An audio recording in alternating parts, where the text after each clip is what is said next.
صحیح مسلم احادیث کتاب کا نام وصیت کا بیان، باب تہائی مال کی وصیت کے بیان میں۔ حدیث نمبر 4203۔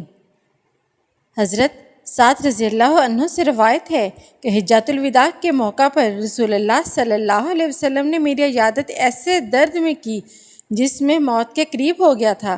عرض کیا، اے اللہ کے رسول صلی اللہ علیہ وسلم، آپ صلی اللہ علیہ وسلم جانتے ہیں کہ جیسا درد مجھے پہنچا ہے، میں مالدار ہوں اور میری ایک بیٹی کے سوا کوئی وارث نہیں، کیا میں اپنے مال سے 2/3 خیرات کر دوں؟ آپ صلی اللہ علیہ وسلم نے فرمایا نہیں۔ میں نے عرض کیا، کیا میں نصف خیرات کر دوں؟ آپ صلی اللہ علیہ وسلم نے فرمایا نہیں، بلکہ 1/3، اور 1/3 بہت ہے۔ بے شک اگر تو اپنے وارثوں کو مالدار چھوڑے، یہ اس سے بہتر ہے کہ تو انہیں تنگ دست لوگوں کے سامنے ہاتھ پھیلانے والا چھوڑے، اور تو جو مال بھی خرچ کرتا ہے کہ اس سے اللہ کی رضا کا طالب ہوتا ہے تو اس پر تجھے اجر دیا جاتا ہے، یہاں تک کہ وہ لقمہ جو تو اپنی بیوی کے منہ میں ڈالتا ہے۔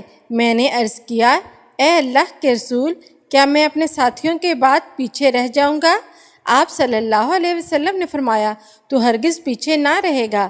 اگر تو کوئی بھی عمل کرے گا جس سے اللہ کی رضا کا طالب ہوگا تو اس سے تیرا ایک درجہ بلند ہوگا اور بڑھے گا، اور شاید تو پیچھے رہے یہاں تک کہ تیرے ذریعے لوگوں کا نفع دیا جائے گا اور دوسروں کو نقصان۔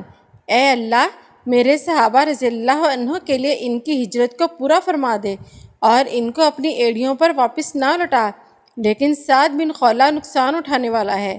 اور آپ صلی اللہ علیہ وسلم نے اس کے لیے افسوس کا اظہار فرمایا، اس وجہ سے مکہ میں فوت ہوا۔ حدیث نمبر 4206۔ حضرت سعد رضی اللہ عنہ سے روایت ہے کہ میں بیمار ہوا تو میں نے نبی کریم صلی اللہ علیہ وسلم کے پاس پیغام بھیجا۔ میں نے عرض کیا، مجھے اپنے مال کی تقسیم کرنے کی اجازت دے دیں جیسے میں چاہوں۔ آپ صلی اللہ علیہ وسلم نے انکار فرمایا۔ میں نے نصف کے لیے عرض کیا تو بھی آپ صلی اللہ علیہ وسلم نے انکار فرمایا۔ میں نے 1/3 کے لیے عرض کیا تو 1/2 کے بعد آپ صلی اللہ علیہ وسلم خاموش رہے۔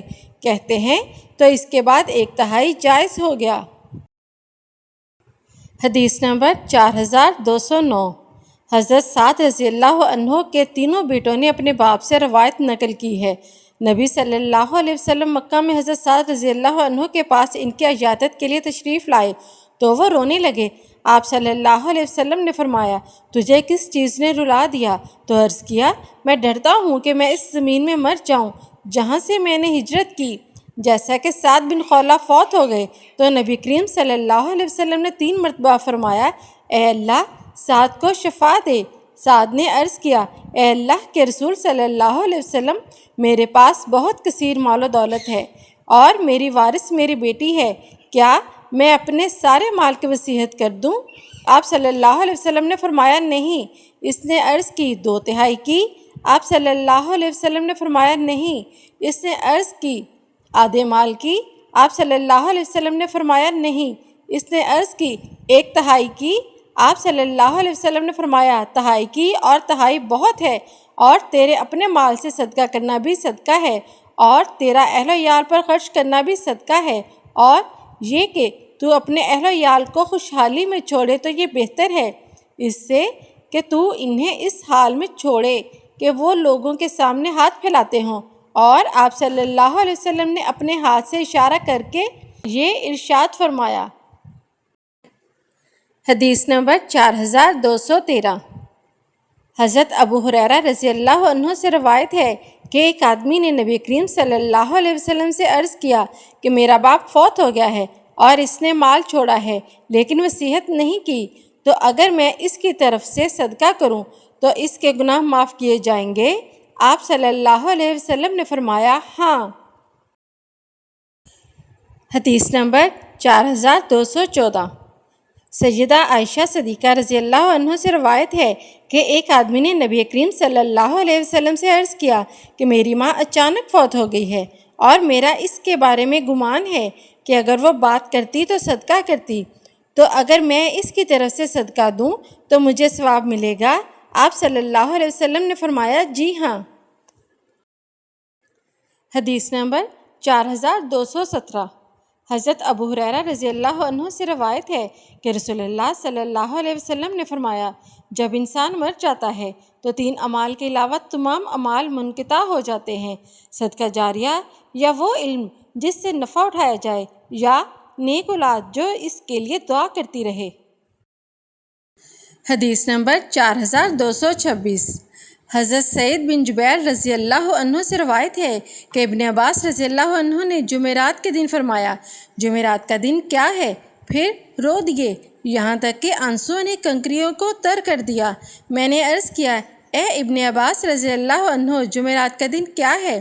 فرمایا کہ رسول اللہ صلی اللہ علیہ وسلم کے درد میں شدت ہوئی تو آپ صلی اللہ علیہ وسلم نے فرمایا میرے پاس قلم وغیرہ لاؤ تاکہ میں تمہارے لیے ایسی کتاب لکھ دوں کہ تم میرے بعد گمراہ نہ ہوگے۔ لوگوں نے جھگڑا کیا، حالانکہ نبی کریم صلی اللہ علیہ وسلم کے پاس جھگڑا مناسب نہ تھا، اور صحابہ کرام رضی اللہ عنہ نے عرض کیا آپ صلی اللہ علیہ وسلم کا کیا حال ہے؟ کیا آپ صلی اللہ علیہ وسلم جدا ہو رہے ہیں؟ آپ صلی اللہ علیہ وسلم سے سمجھ لو۔ آپ صلی اللہ علیہ وسلم نے فرمایا مجھے چھوڑ دو، اور جس امر میں میں مشغول ہوں وہ بہتر ہے۔ میں تمہیں 3 باتوں کی وصیت کرتا ہوں، مشرکین کو جزیرہ عرب سے نکال دو، اور وفود کو پورا اسی طرح دو جس طرح میں انہیں پورا ادا کرتا ہوں۔